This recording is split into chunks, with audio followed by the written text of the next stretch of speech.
Good evening. 2 weeks after he won a controversial referendum, Turkish President Erdogan is set to make his first foreign trip. He's coming to India on Sunday.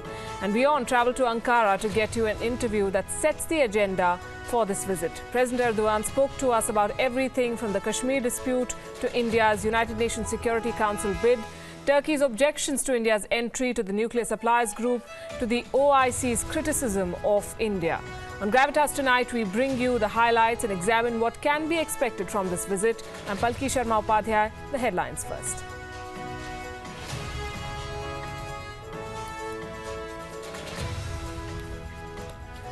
After Trump warns of a major conflict, U.S. Secretary of State Tillerson tells the United Nations Security Council that America is not looking for regime change. They want Pyongyang to dismantle its nuclear program.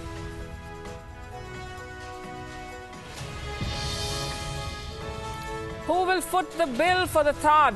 Trump says South Korea must pay $1 billion for the missile defense system. Seoul rejects the idea.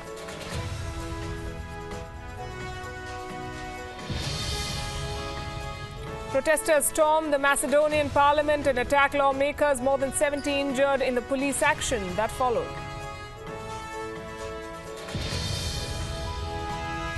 And public servants in Germany cannot wear the veil. The country's lower house passes a law partially banning the burqa.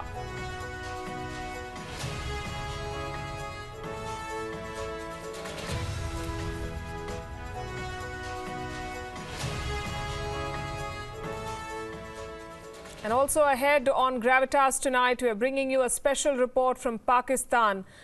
Masood Azhar's organization Jaish-e-Mohammed has launched what is being called a jihad fundraiser, extorting farmers in Pakistan's Punjab. And US President Trump completes 100 days in office. We bring you the highlights.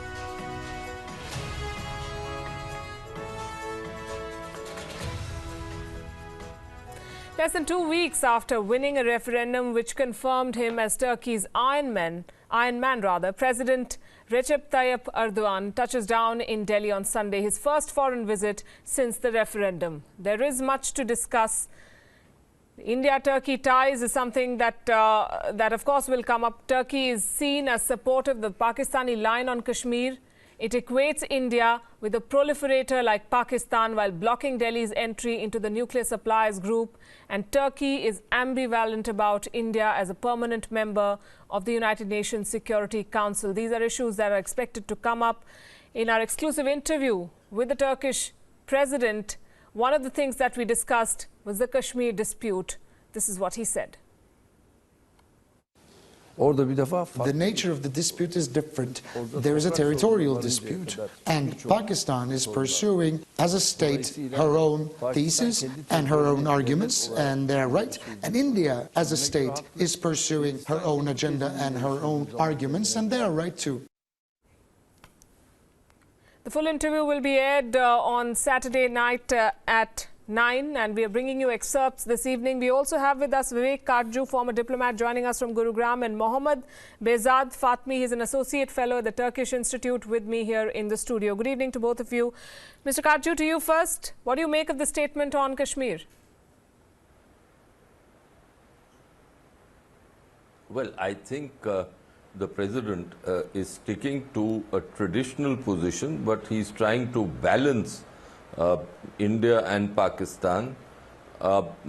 We also have to be cognizant that that Turkey has for long offered its services to mediate, which of course no Indian government will ever accept. The Turkish president has also, I think, felt, and this has been Turkey's position, that the civilian government in Pakistan wants good relations with India.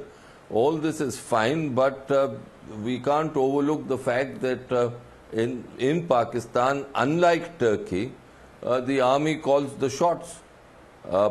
In Turkey, the army used to call the shots, but the party that President Erdogan represents has been able to control the army over the last 2 decades. But no such process has taken place in Pakistan, and it's unlikely to take place. So I think during this visit, the Indian Prime Minister Prime Minister Modi will have to reiterate India's positions on Jammu and Kashmir. Let me ask you this, Mohammed. To say that both India and Pakistan are right is, well, an ambivalent position, as Ambassador Kajju said. What kind of a message does it send to India, to Delhi, just days before the visit? It's a fact that over the years, Turkey has supported Pakistan's position on almost everything. It was with Pakistan's request that Turkey opposed India's bid to join the NSG. And Foreign Minister Çavuşoğlu also, when he was in Pakistan, he said, we fully support Pakistan's stand on Kashmir issue. And he also said that we would accept OIC's delegation if there is a delegation that could come to Kashmir and see the human rights violations going on there. We would accept the delegation to come to the valley and do that. So Pakistan and Turkey's relationship has been strong. With India, the relationship, just because of the Turkey's preference of the Pakistan policy and everything, they have been distant with what India has to say. So this was only to be expected. Yeah. We also asked President Erdogan about why Turkey is blocking India's bid to find a place on the nuclear suppliers group, and this is what he had to say.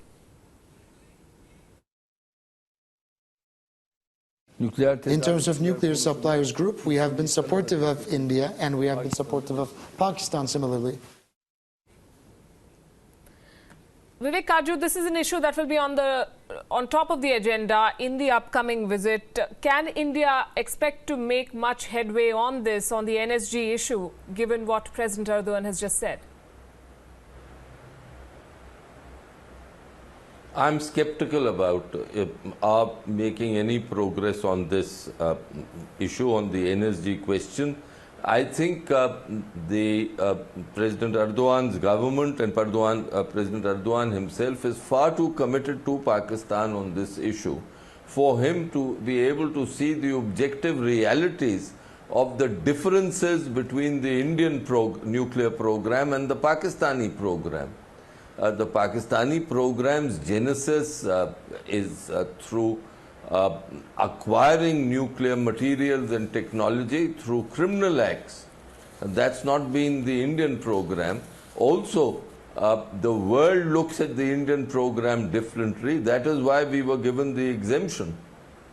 But this is again, as the President himself has said, a quest for balancing India and Pakistan on the NSG issue. So I'll be very surprised if he changes this position as a consequence of his discussions in India. What do you think? Do you believe Prime Minister Modi can influence him enough to... Before I say that, I would like to add something. In 2015, the Turkish government banned all weapon manufacturing companies from selling lethal weapons to India. And that was not announced publicly. Companies like Aselsan, that was banned from selling lethal weapons to India, but that decision was taken just to appease our regional rival Pakistan. So clearly the Turkish government doesn't trust India on these issues and prefers Pakistan over everything. Now coming to the NSG bid, I really think, as Mr. Kajju said, Turkey is far more committed to Pakistan's stand on many issues, not just this. And Pakistan has also been reciprocating what Turkey wants from them in terms of taking actions against the movement of Mr. Fethullah Gülen. Pakistan denied visas to the Turkish teachers in Pakistan. That's an issue that has been raised with India. Yes. So I mean, they have this mutual relationship and they have been exchanging goodwills with each other. So they have been doing it over years, and I don't really think, even if President Erdogan, when he's in Delhi, if he commits to anything, when he goes back to Pakistan, to Turkey, or if he goes to Pakistan anyway, he'd say something completely opposite. And he has done that previously as well, and I'd not be surprised if he does that again. Right, I'll come to Gülen schools and we'll dwell on it in a bit, but I also want to play out one more reaction, one more soundbite from the Turkish president when he was asked about India's attempts to find a place on the United Nations high table, a permanent membership to the UNSC. This was his position. The world is greater than 5. If it gets accepted by the world, India will become one of the permanent seat holders of the Council of Security Council at the UN. Vivek Kaju, again a very vague statement of support, would you say? Entirely true what you are saying. It is very vague, and it will not give us any comfort. The question during this visit will be that do we have any cards which we can play with Turkey? Of course, they have this entire feeling, and President Erdogan himself, about the Gülen Movement. I don't know whether we have enough cards on that score. President Erdogan is coming as a very self-confident leader. He has just had success in the referendum. So that also will influence his thinking and will perhaps introduce an element of rigidity. Finally, there is this entire issue of West Asia, where I think he is in some difficulty despite everything on the Kurdish issue, on the whole Syrian question.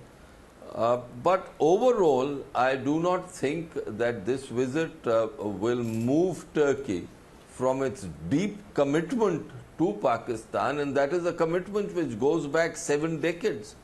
It is rooted in a relationship between the Pakistan army and the Turkish army and the modern avatar. As the Turks often say, it is rooted in faith. That's something that we've got to live with. Do you see a shift in Turkey's position vis-a-vis India's UNSC bid? They'd officially say that, and I think Turkey has also been saying that the UNSC should be reformed, and the world is bigger than 5. That is the phrase that President Erdogan uses. But in terms of as the history says, what their policy has been towards India, I'm not very optimistic about anything they're doing positive towards India. Vivek Kaju, what else can we expect in terms of trade and defense ties? Well, trade is something that I think has potential. There too, the Turks, I think their construction industry is strong, and they would like further opportunities in the Indian market. We are going to make investments in infrastructure, and they'll want a piece of the pie. Another issue that perhaps we can find some coincidence of interest is Afghanistan. The Turks have had long interest in Afghanistan, and there was a time when in the late 90s, when our thinking and the Turkish thinking on Afghanistan had some elements of coincidence. They were not too happy with the Pakistani role in Afghanistan. But that is one area that we should explore during the President's visit. Mohammed Fatmi, you mentioned Gülen schools, and Turkey has spoken about these institutions in India. If I'm not wrong, there are 9 such schools in India. Given the recent crackdown in Turkey, we understand how significant this is for President Erdogan personally. How do you see India navigating this one? First of all, I'd like to give a background on the issue. President blames Gülen for being the mastermind of the coup, and the movement members, the movement for orchestrating it. But the UK's foreign committee's report has said that there's no evidence to prove that. David Nunes of US House Intelligence Committee also said that. The chief of German intelligence agency also said this, that there's no evidence whatsoever to link the movement or Fethullah Gülen to the coup attempt. Now, starting from that, in Turkey, over 120,000 people, 120,000 people have been purged from their positions. Many teachers, military officers, police officers, we can understand. But what was the crime of, or what connection did teachers, academics, journalists have with the coup attempt, that they have been purged, they have been removed from their positions. So Turkey is the worst jailer of journalists in the world, surpassing even China and Iran. 231 journalists are in jail right now, and 15 universities have been shut down. Over 1,000 schools have been shut down, just on the accusation that they belonged to the Gülen Movement or whatever. And Gülen Movement is not a violent, terrorist, radical organization that the government would like the world to believe. But then coming to, and they have been trying to convince all foreign governments in all countries around the world to crack down on Gülen institutions, including India. The record of the movement is there. The institutions, what they have been working is, Gülen Movement is all about education, dialogue and charity work. That is what the Fethullah Gülen preaches, and that is what the people who are inspired by him do in India and in other countries as well. So how do you see India reacting? I mean, as a democratic country, as a country which respects rule of law, I think India should not be taking any action against the movement in India and the good works that the movement has been doing in the country. Vivek Karju, another sticky issue is with regards to Cyprus. It has raised the border dispute and asked India to discuss it with the Turkish president. How do you see that going? Were you asking me about this Gülen movement? No, about Cyprus raising the border dispute. Do you think that India is going to bring that up in talks? I'm sorry, the line wasn't very clear. The border dispute with Pakistan, or No, is this Cyprus and Turkey? With China? The Cyprus-Turkey border dispute. Cyprus has urged India to raise it. Should. No, I know. No, now it's clear. No, I think we should steer far clear of it. We shouldn't get involved either in Turkey's disputes in its neighborhood. It, after all, maintains a certain position on India's difficulties within its neighborhood. Also, on the Gülen movement, we should not take any positions. These are matters which are internal to Turkey. As far as the movement, schools and other things in India are concerned, I am of the clear view that we should evaluate the schools' activities and the activities of the other Gülen institutions in the light of our own laws. And if they are infringing our laws, then we should take action, but we should not be dictated by by the Turks. Yes, these are cards that have to be played in diplomacy, and at the moment the Turks are being rigid, but let us see what the future holds. And a lot also depends on personal equations when it comes to diplomacy, and you as a former diplomat would understand more than anyone else. Vivek Karju, do you see any commonality between these two personalities, Narendra Modi and President Erdogan? I have always been a little skeptical on the personal chemistry bit and the role that plays in the unfolding of relations between states. It is important. It is very important that the leaders of countries who sit across the table have no antipathy towards each other. That smoothens the path of relations. It also occasionally plays a role in moving the relations in a positive direction. However, when it comes to larger issues, more fundamental and basic issues, then all leaders are governed by their perception of their national interest. That has been my experience as a diplomat, and I think we've got to look at coincidence of interests, how to see that interests coincide, and the personalities of the leaders plays a role, but I think on the periphery. Fair enough. Vik Arju, Mohammad Behzad Fatmi, thanks very much for joining us and sharing your thoughts on this discussion. Meanwhile, Turkey's president is also cracking down harder at home, suspending thousands of real or imagined political opponents. Even Europe seems to leave him cold. Here's a look at where he's taking his country. Sayın Bahçeli ile de görüşeceğim.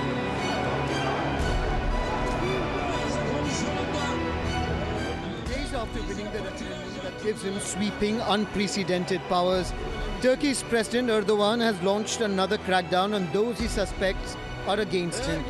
The new lot swept up in his crackdown are 9,000 policemen, including more than a dozen tasked with protecting him.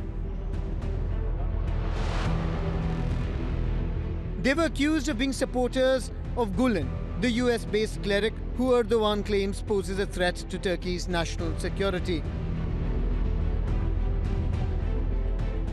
Earlier, 3,000 people were detained. They included over 1,000 charged with being secret imams.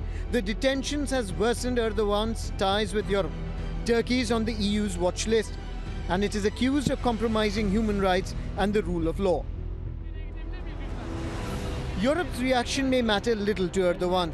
Ties with the continent have been deteriorating for many years, mainly over the EU's refusal to admit Turkey into the grouping.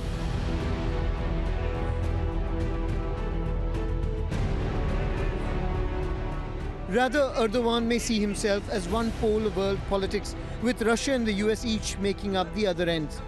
Bureau Report. And the fact that he's starting the new chapter in his presidency with a visit to India should be seen as significant. We're taking a break with that. Ahead on the show, Jaish-e-Mohammed, for the record, banned in Pakistan, is extorting money from farmers to fund jihad. A special report coming up.